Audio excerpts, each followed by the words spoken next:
Bonjour à tous frères et sœurs.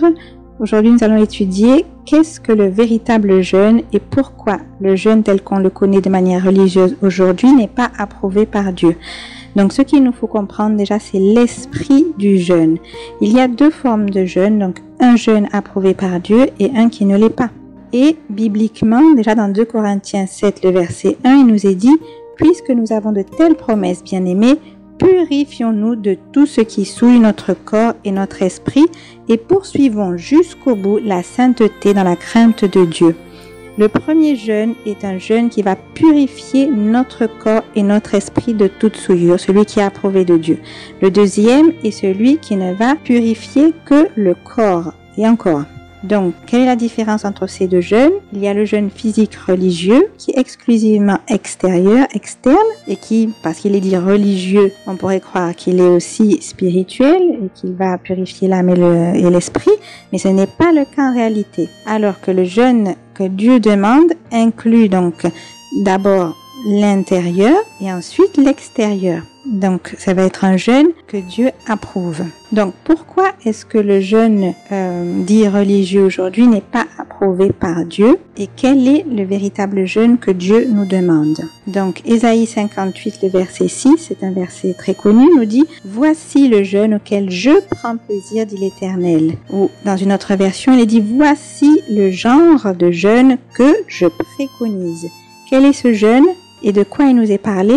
Il nous est dit, détache les chaînes de la méchanceté, dénoue les liens de la servitude, renvoie libre les opprimés et que l'on rompe toute espèce de joug. C'est-à-dire qu'il nous faut nous débarrasser du péché. Voilà ce que Dieu voudrait en réalité. Nous détacher de la méchanceté, ce qui nous tient attachés, enchaînés. Dénouer les liens de la servitude, de l'esclavage, du péché. Donc le véritable jeûne a à voir beaucoup avec l'obéissance et le péché. Donc, il y a une citation d'Ellen G. White qui nous parle du véritable jeûne. Il faut comprendre quel est cet esprit du jeûne que l'on doit incorporer dans nos vies comme une expérience, car le jeûne n'est pas seulement quelque chose d'extérieur, une abstention d'alimentation partielle ou totale, mais c'est une expérience de vie, c'est un principe de vie spirituelle. Donc dans Jésus-Christ, à la page 263, la servante nous dit « Les pharisiens cherchaient leur propre gloire dans l'observation rigoureuse de simples formes, tandis que leur cœur était rempli d'envie et de contestation. C'est pourquoi la Bible nous dit « Est-ce là le jeûne auquel je prends plaisir, un jour où l'homme humilie son âme, courber la tête comme un roseau, se coucher sur le sac et sur la cendre? Est-ce là ce que tu appelles un jeûne, un jour agréable à l'Éternel » Ésaïe 58, 5. Donc on voit que les pharisiens n'avaient pas compris qu'est-ce que l'observation du véritable jeûne. Il s'agissait simplement de cérémonies, de formes extérieures, mais leur cœur n'avait pas été changé, transformé par la grâce de l'Éternel. Donc un jour qui est agréable à l'Éternel, un jour de jeûne, c'est un jour où l'homme humilie son âme. Et une question, est-ce que nous ne devons pas humilier constamment notre âme, nous dit la parole? Nous devons constamment avoir le cœur contrit et humilié, nous dit Ésaïe aussi.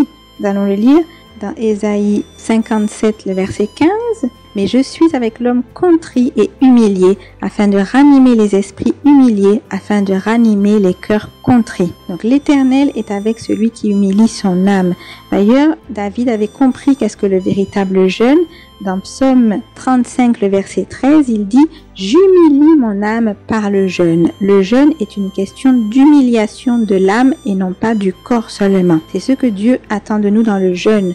Donc, je poursuis, la servante nous dit toujours dans Jésus-Christ 263, « Le vrai jeûne ne consiste pas en un service formaliste. » Écoutez bien, il ne s'agit pas d'une forme, mais il s'agit du cœur. L'Écriture décrit ainsi le jeûne voulu de Dieu. Brise les chaînes injustes, dénoue les liens de tous les jougs. Si tu fais part de ta nourriture à l'affamé, si tu rassasies l'âme défaillante, ta lumière se lèvera et la nuit se changera pour toi en clarté de midi. Donc, qu'est-ce que cela veut dire? L'esprit et le caractère de l'œuvre du Christ ressortent de ce passage. Écoutez bien. Cela veut dire que lorsque Christ a œuvré sur terre, le même esprit et le caractère de l'œuvre du Christ, nous devons aussi l'avoir. Et une fois que nous aurons cet esprit et ce caractère de l'œuvre du Christ, eh bien nous accomplirons tout simplement le véritable jeûne. La servante nous dit ce qui suit: toute toute sa vie a été un sacrifice de sa personne en vue du salut du monde, pour commenter donc ce passage. Soit qu'il jeûna au désert de la tentation, soit qu'il mangea,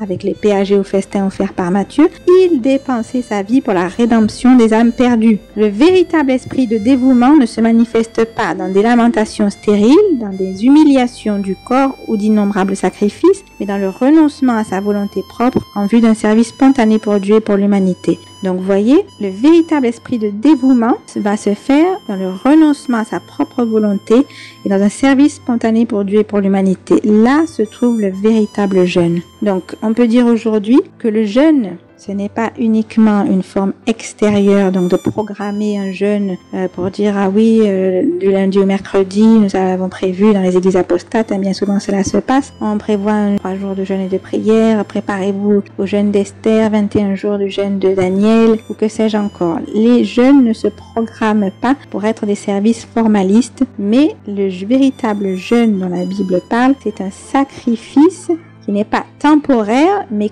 constant, une vie, une expérience personnelle avec Dieu pour se rapprocher de lui, mais non pas quelque chose qui va se passer temporairement pour qu'après on continue à vivre dans le péché. Non, c'est une vie d'obéissance à Dieu, le véritable jeûne. Donc, écoutez bien ce qu'est le véritable jeûne. La servante nous dit: l'esprit du vrai jeûne et de la prière est l'esprit qui soumet à Dieu l'intelligence, le cœur et la volonté. Donc, qu'est-ce que l'esprit du vrai jeûne et de la prière? Est-ce que c'est juste faire un jeûne physique? Non, il nous est dit l'esprit qui soumet à Dieu l'intelligence, le cœur et la volonté. Tout se passe déjà par un esprit. Tout se passe dans le cœur, dans l'âme et non pas dans quelque chose de physique et d'externe ou d'extérieur. Dieu veut qu'on lui soumette le cœur, l'intelligence, la volonté, qu'on la soumette à la sienne. Voilà ce qu'est l'esprit du véritable jeûne. C'est pas moi qui l'invente là.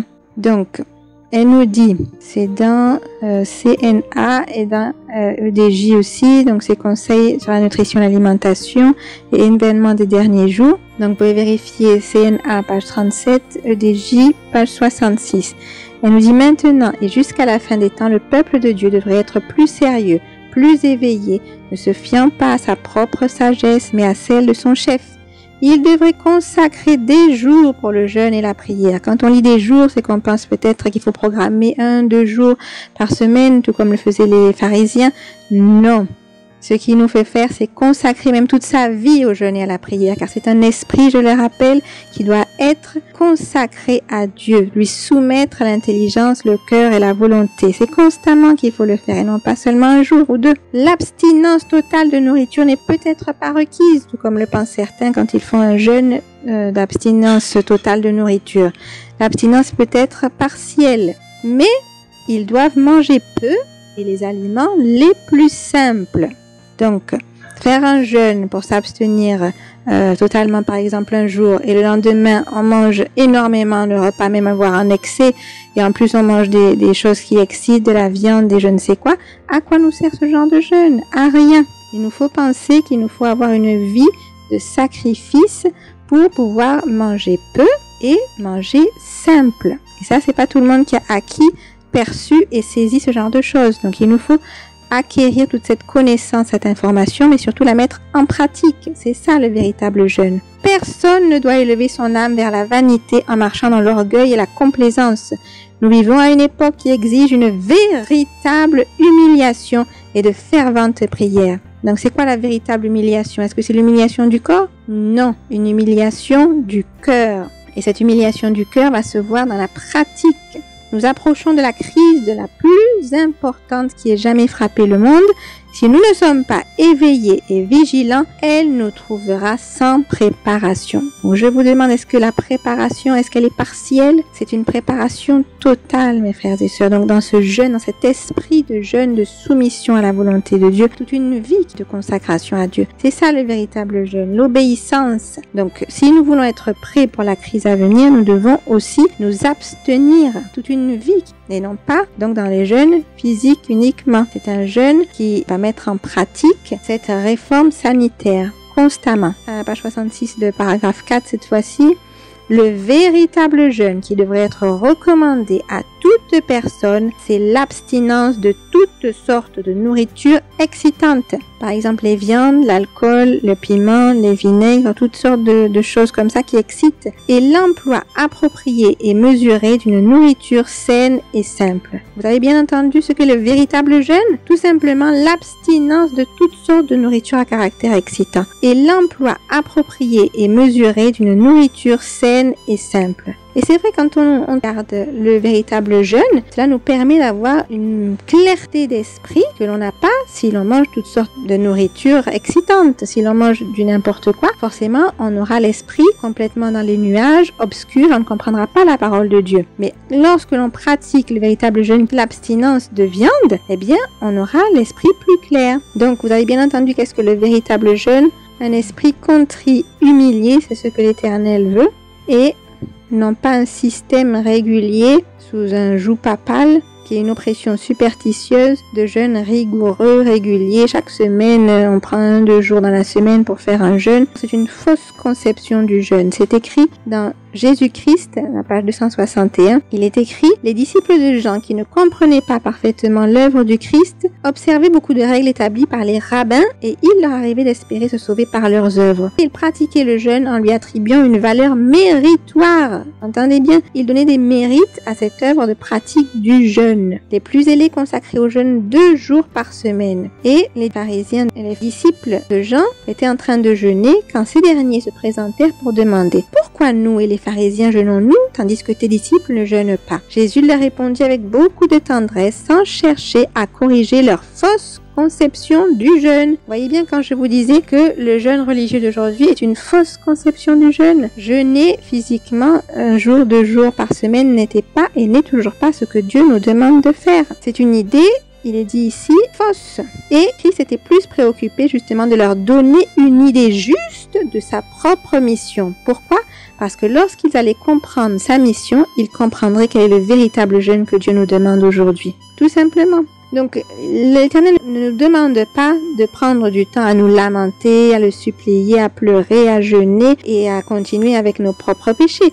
Quand on a une vie de jeûne et de prière, c'est une vie sans péché. C'est à cela à quoi nous devons arriver, une vie de sacrifice, mais s'abstenir juste pour 1 ou 2 jours, c'est beaucoup plus facile que toute une vie. C'est ce qu'il nous faut reconnaître. Je vais lire juste une dernière citation. Il est dit, donc nous avons Psaume 109, le verset 24, « Mes genoux chancellent par le jeûne, ma chair a perdu son embonpoint. » Nous savons que lorsque nous jeûnons, nous avons le physique qui s'affaiblit. Et la servante nous dit dans volume 3 des témoignages pour l'Église, « Il est vrai qu'il existe des personnes à l'esprit mal équilibré qui s'imaginent être très religieuses et qui s'imposent le jeûne et la prière au détriment de leur santé. Ces âmes se laissent tromper. Dieu ne l'a pas exigé d'elles. » Voyez, Dieu ne nous demande pas de programmer ni de nous imposer des jeûnes qui vont nous faire perdre la santé. Ce qu'il veut, c'est la restauration de notre santé physique, mentale et spirituelle. Et cela se passe à travers la réforme sanitaire. Lorsque l'on aura compris cela, ce véritable jeûne, alors on pourra dire que c'est ce que Dieu attend et exige de nous. Mais s'imposer un jeûne au détriment de notre santé, non, ce n'est pas ce qu'il demande. Et la fin de la citation nous dit bien, écoutez, le Christ